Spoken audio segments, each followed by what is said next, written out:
Hi guys, welcome back to non stop nomadic. நம்ம இப்போ இந்த வீடியோவில் என்ன பார்க்க போகிறோம் அப்படின்னா, ஒரு வண்டியோட மைலேஜ் டெஸ்ட் தாங்க பார்க்க போகிறோம்.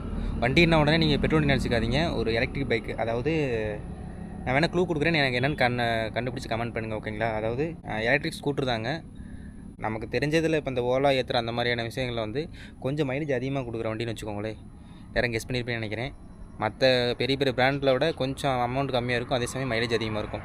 அமௌண்ட் கம்மியாக இருக்குன்னு சொன்ன உடனே ரொம்ப நினச்சிடாதீங்க, பட் இதுவே அமௌண்ட் அதிகமாக தான் இருக்கும். மற்றது கம்பேர் பண்ணும்போது ரொம்ப கம்மியாக இருக்கும், ஓகேங்களா? என்ன பண்ணி கண்டுபிடிச்சிங்களா? காமிக்கிறேருங்க. நம்ம ஓலா தாங்க. நான் வச்சுருக்கிறது வந்து Ola S1 Pro Gen 2 model, ஓகேங்களா? இது வந்து இது தாங்க மைலேஜ் டெஸ்ட் பண்ண போகிறோம். நல்லா பார்த்துக்கோங்க. இந்த பெல் டைப் தாங்க, கீழே பார்த்தாலே தெரியும், ஓகேங்களா? வந்து ஓலாவில் வந்து eco mode, normal mode, sport, அதுக்கப்புறம் வந்து ஹைப்பர்னு இருக்குது. நான் இன்றைக்கி டெஸ்ட் பண்ண போகிறது என்ன அப்படின்னா, ஈக்கோ மோடு கிடையாதுங்க. அதாவது நார்மல் மோடு தான் நான் டெஸ்ட் பண்ண போகிறேன். நார்மல் மோடில் வந்து 80 கிலோமீட்டர் வரைக்கும் ஸ்பீட் போகணும்னு நினைக்கிறேன். நான் மேக்ஸிமம் வந்து 50 தான் ஓட்டுவேங்க, அதுக்கு மேலே ஓட்டுறது கிடையாது பைக்கில். ஏன்னா அதுக்கு மேலே சேஃப்டி கிடையாது. நான் இன்றைக்கி எப்படி டெஸ்ட் பண்ண போகிறேன் அப்படின்னா, அதாவது எல்லோரும் நார்மலாக இதில் போவோம், 50 to 60 போவோங்களா? அதனால் என்ன பண்ணுறேன்னா, 50க்கு மேலே 60க்கு உள்ள, அதாவது 56, 57, 58, 59 இந்த 4 ஸ்பீடுக்குள்ளே மெயின்டைன் பண்ண போகிறேன்.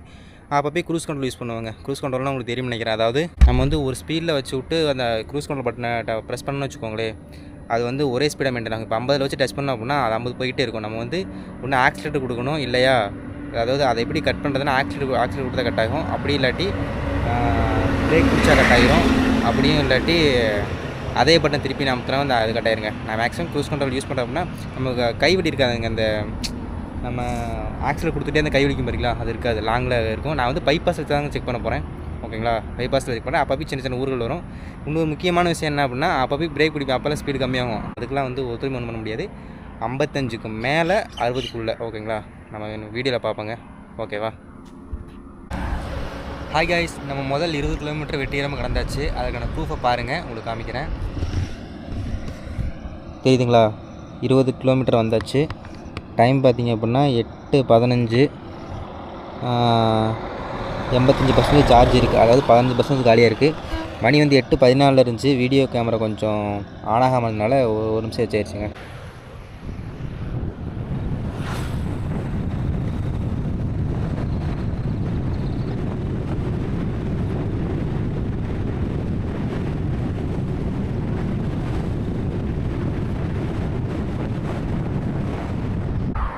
காய்ஸ், நம்ம அடுத்து 20 கிலோமீட்டர் கடந்தாச்சு. அதுக்கான ப்ரூஃபை பாருங்கள், நான் காமிக்கிறேன், ஓகேங்களா? இப்போ பார்த்தீங்கன்னா தெரியும் உங்களுக்கு.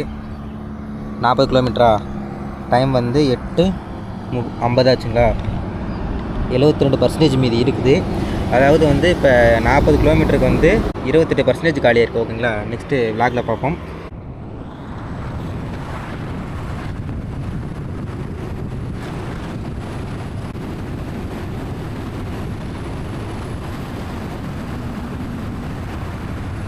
கைஸ், பார்த்தீங்கன்னா தெரியும், நம்ம அடுத்த 20 கிலோமீட்டர் கடந்தாச்சு. மொத்தம் 60 கிலோமீட்டரு. டைம் பார்த்தீங்கன்னா 9:19.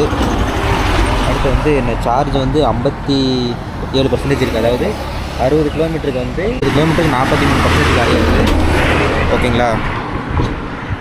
நெக்ஸ்ட் நம்ம கண்டினியூ பண்ணோம்.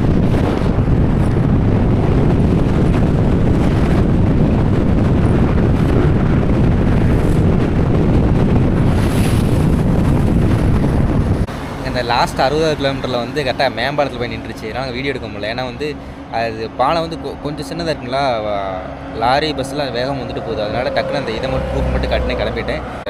அடுத்து 20 கிலோமீட்டர் அப்படின்னா 2 4 6 8 80 கிலோமீட்டர் உங்களுக்கு காமிக்கிறேன். எங்கேயுமே நிப்பாட்டில் நான் டேரெக்டாக வந்துக்கிட்டே தான் இருக்கிறேன். நான் காய்ஸ், நம்ம அடுத்து 20 கிலோமீட்டர் கடந்தாச்சு. அதாவது 80 கிலோமீட்டர் வந்தாச்சு.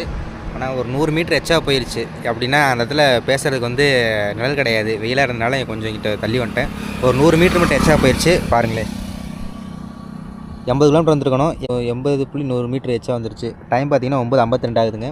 41% மிச்சம் இருக்குது. அதாவது 80 கிலோமீட்டருக்கு 59% போயிருக்குங்க. நான் எங்கிட்ட நிற்கவே இல்லைங்க, இந்த வீடியோ எடுக்கிறதுக்காக மட்டும் தான் நின்றுட்டு இருக்கேன். மற்றபடி நான் ஸ்டாப்பாக போயிட்டே தாங்க இருக்கேன்.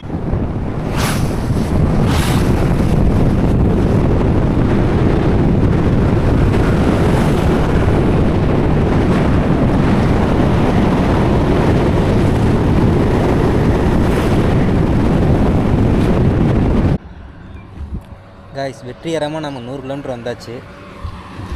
பார்த்தீங்கன்னா 100 கிலோமீட்டர் வச்சு நான் அதுக்கான ப்ரூஃபை காமிக்கிறேன் பாருங்கள். 100 கிலோமீட்டருங்களா? டைம் வந்து 32 25% தான் மீறி இருக்குது. அப்படின்னா 100 கிலோமீட்டருக்கு 75% காலியாக இருக்குது.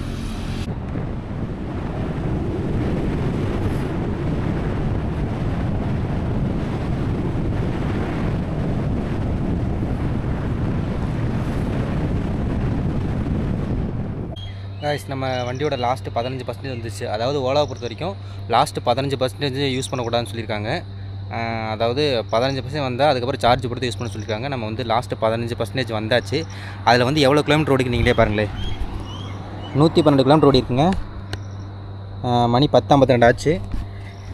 லாஸ்ட்டு வந்து 15% இருக்குங்க. நல்லா உங்களுக்கு தெரியுது மொத்தத்தில் 15% இருக்குது. ஓகேங்களா? நான் இப்போ காட்டுறேன் பாருங்கள்.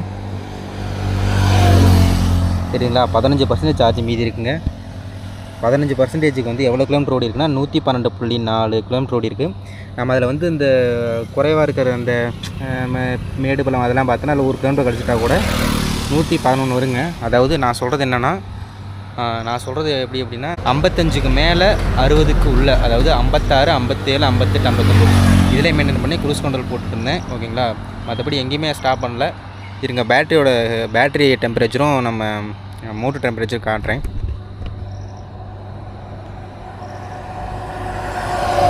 பார்த்தீங்கன்னா தெரியும், மோட்டாரோட டெம்பரேச்சர் வந்து 46.1 டிகிரி செல்சியஸு, பேட்டரியோட டெம்பரேச்சர் வந்து 34 செல்சியஸ். ஓகேங்களா? இப்போ பாருங்கள், நம்ம வண்டி வந்து 112 கிலோமீட்டர் போயிருக்கு. அப்படிங்களா? 112 கிலோமீட்டர் வந்து 85% போயிருக்கு. அப்படின்னா ஒரு பர்சன்டேஜ் வந்து எவ்வளோ கிலோமீட்டர் கிடைக்குது அப்படின்னா பார்த்துக்கோங்க. 112 கிலோமீட்டருக்கு 85% போயிருக்கு. அப்படின்னா நம்ம ஒரு பர்சன்டேஜுக்கு வந்து 1.3 கிலோமீட்டர் கிடைக்குதுங்க. அதாவது நான் வந்து ஸ்பீடாக போயிருக்கேன். ஆக்சுவலாக அந்த 50, 40 போன வச்சுக்கோங்களேன், கிலோமீட்டர்னு எச்சா கிடைக்கும். நான் நெக்ஸ்ட் டைம் ஈகோ மோடில் செக் பண்ணி காமிக்கிறேன். நீங்கள் உங்களுக்கு அந்த வீடியோ தேவைப்பட்டால் சொல்லுங்கள், நான் செக் பண்ணி காமிக்கிறேன். ஓகேங்களா? இது வந்து Ola S1 Pro Gen 2 model. ஓகேங்களா? எங்கள் முக்கியமான 2 விஷயம் சொல்கிறேன். என்ன அப்படின்னா, முதல் விஷயம் வந்து நம்ம சேனலை வந்து கொஞ்சம் லைக் பண்ணி ஷேர் பண்ணுங்கள். முக்கியமாக சப்ஸ்கிரைப் பண்ணி வந்து பெல் பட்டன் அமுத்துங்க. ஓகேங்களா? அடுத்த விஷயம் என்ன அப்படின்னா,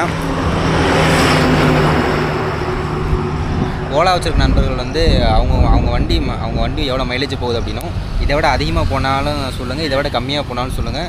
இப்போ நான் ஆக்சுவலாக வந்து இதை விட என்னால் ஒரு 4 to 5 கிலோமீட்டர் வந்து எச்சா வந்து ஓட்ட முடியுங்க. அதை நான் இருந்தால் எப்படியும் அந்த ட்ரிக்கை உங்களுக்கு சொல்கிறேன். நீங்களும் சொல்லுங்கள், இதில் எது தப்பு இருந்தாலும் சொல்லுங்கள், குறைந்தாலும் சொல்லுங்கள். நான் கரெக்டாக ஆன்சர் பண்ணுறேன். முக்கியமாக கீழே கமெண்ட் பண்ணுங்கள். ஓகேங்களா? நான் எல்லா கமெண்ட்டுக்கும் ஆன்சர் பண்ணுறேன். எனக்கு இதை விட 5 கிலோமீட்டர் கூட்டியும் ஓட்ட முடியுங்க. நான் அதை நான் சொல்கிறேன் எப்படின்னு.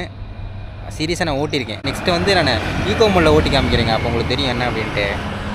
சின்ன விஷயங்கள் நீங்கள் கரெக்டாக மெயின்டைன் பண்ணாலே உங்களுக்கு சின்ன விஷயத்தை நீங்கள் கரெக்டாக மெயின்டைன் பண்ணாலுமே உங்களுக்கு மைலேஜ் நல்லபடியாக வருங்க.